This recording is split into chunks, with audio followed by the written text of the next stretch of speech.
The key is doing the 4 things I'm sharing with you, getting that body fat down, building the muscle to shape the chest muscle.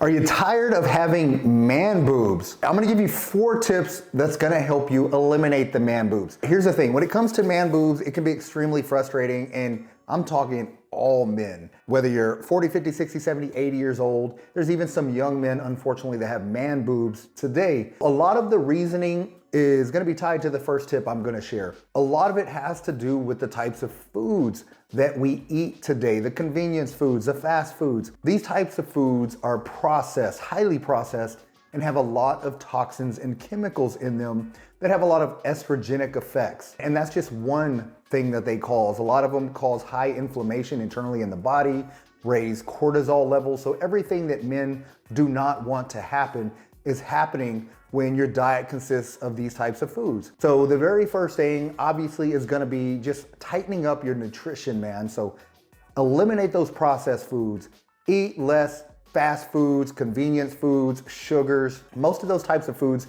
are just gonna be completely horrible on your entire endocrine system, and they're gonna wreak havoc on your hormones as well. Your testosterone levels are gonna plummet because of your high estrogen levels. Just remove those foods and replace those with a lot of whole nutrient dense foods that you make at home. That's gonna be key. So it may be a little inconvenient initially, but if convenience is what you're looking for, if you're a busy guy, you just don't have a lot of time, so you're always searching fast food, well, all you need to do is schedule a little time to actually prepare your food. Prepare on the weekends, on a day off. It doesn't take but a couple hours to prepare a week's worth of food. If you have a lot of protein sources, good lean protein sources, chicken breasts or different types of lean fish, lean beef, eggs, you can do hard-boiled eggs for convenience, some Greek yogurt. Things like that are gonna be easy to grab. If you cook a lot, store them in the fridge. And then some good complex carbohydrates, some quinoa, beans, rice, potatoes, things like that are gonna be easy to make in bulk, which is gonna allow you to grab those for convenience. And don't neglect the good healthy fats as well, some avocados, some olives. You want some good oils like olive oil, avocado oil, fish oil, things like that. But you wanna make sure that you are getting something from each of those macronutrients. Again, eliminate those processed fats, the trans fats. A lot of the fried foods have those, and the bad oils have those as well. So just make sure you're going more with the clean oils that I mentioned earlier. That's gonna be one of the biggest things. So just cleaning up that one thing, just taking full advantage of that one tip is gonna make a massive difference already in the physiological processes within your body. It's gonna help you get rid of those man boobs, or at least do things that are gonna keep you from adding on to the man boobs, because you still have to do some of these other tips as well. Now let's assume you have your nutrition in check. The next thing you wanna do is make sure you're doing some kind of cardio. Now, when it comes to cardio, basically there's 2 different kinds I typically recommend for my clients, and I want you to do a mixture of both. Low intensity, steady state.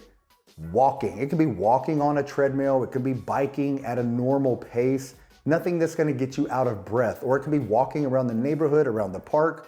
A lot of people go into indoor malls, walk around the indoor mall a few times.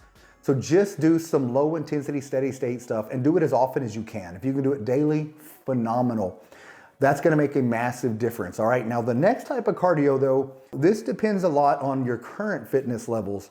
If you are just starting out and you have high blood pressure, a really high heart rate, resting heart rate or something like that, you can work your way up to it. Just do a lot of low intensity, steady state stuff daily. 30 minutes a day to 45 minutes a day of that lower to moderate intensity is gonna be sufficient. But the goal is going to be to build up to doing some high intensity exercises. So you can do some high intensity interval training. You can be doing those on a bike, on a treadmill, on an elliptical even, or go outdoors and do some type of sprinting, or even do it in your own bedroom or your office by sprinting in place. Basically, sprint in place, 20 seconds as fast as you go, and then rest and recover for about the same amount of time. Now, if you're just getting started with high intensity stuff, basically you could do 20 seconds of high all out intensity and then 40 seconds. So every minute, you're only doing 20 seconds of high intensity stuff. That next 40 seconds, you're gonna just rest, recover, then you're gonna do interval number 2 again. So another 20 seconds all out, and then rest and recover for 40 seconds. You can start out with 5, 6, 7, 8 intervals like that. It doesn't take a lot of time, but it's gonna give you a lot of fat burning benefits, and it's also going to increase your testosterone level. So that's another big benefit of doing high intensity interval training. So again, doesn't have to be complicated, and you don't have to start with 10 to 20 intervals or go out and do actual full-on sprints. Just take your time and go at your own pace. That's gonna make a massive difference. Third tip, this one is gonna be key. Strength training. So resistance training using weights and things like that. You obviously want to make sure you're doing some resistance training. Typically, I recommend my guys go 4 days per week. You can go to the gym or do it at home, but here's the key. I want you to put a bigger emphasis on working your chest. Now, a lot of upper chest work, which is incline work, incline dumbbell presses, things like that, incline dumbbell flies. You also want to do some type of push-ups or something like that, but just make sure you're building the strength and the muscle in your chest. That's going to help stretch your chest over a larger percentage of that skin that you have will actually stretch out more, and it's going to tighten up your chest area, your overall chest area. Now, here's the thing when it comes to man boobs. I don't want to get too technical. I've done a whole video series on this. So if you want to know more about the specific type of man boobs you have, then look into that video series I have on YouTube. It's a 5-video series that talks about different types of man boobs you possibly have. Now, the one we're working with here is just extra body fat, which is very common. A lot of men carry a lot of extra body fat in this area, which creates that man boob look. Now, with that, if you're doing the things I'm telling you to do, you're gonna start burning some body fat in that area. If you're building your chest muscle, it's also going to add more shape to that area and tighten that area. So it's gonna minimize the man boobs and eventually get rid of the man boobs. Now, here's the thing. There's another type. You probably heard of gynecomastia. Now, if you have that type, that's actually breast tissue that has grown in the chest area. And if you have breast tissue, you can minimize that some, but a lot of the times, doing these things I'm telling you is not gonna make it go away completely. It's gonna still make a massive difference, because even if you have that grown breast tissue, you can still have a lot of body fat around it, and that adds to even larger man boobs. So the key is doing the 4 things I'm sharing with you, getting that body fat down, building the muscle to shape the chest muscle.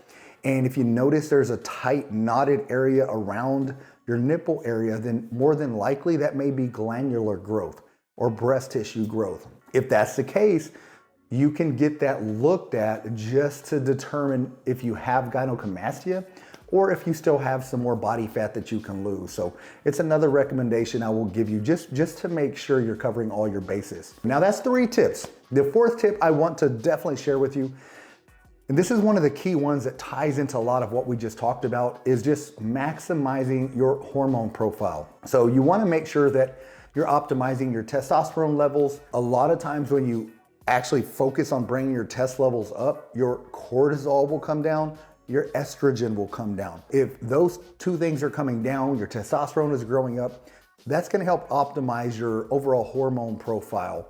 And for a man over 40, 50, 60, that's a massive, massive change once you start optimizing your hormone profile and start balancing your hormones. A lot of the things we covered, cleaning up your nutrition, that's gonna help with your hormone profile.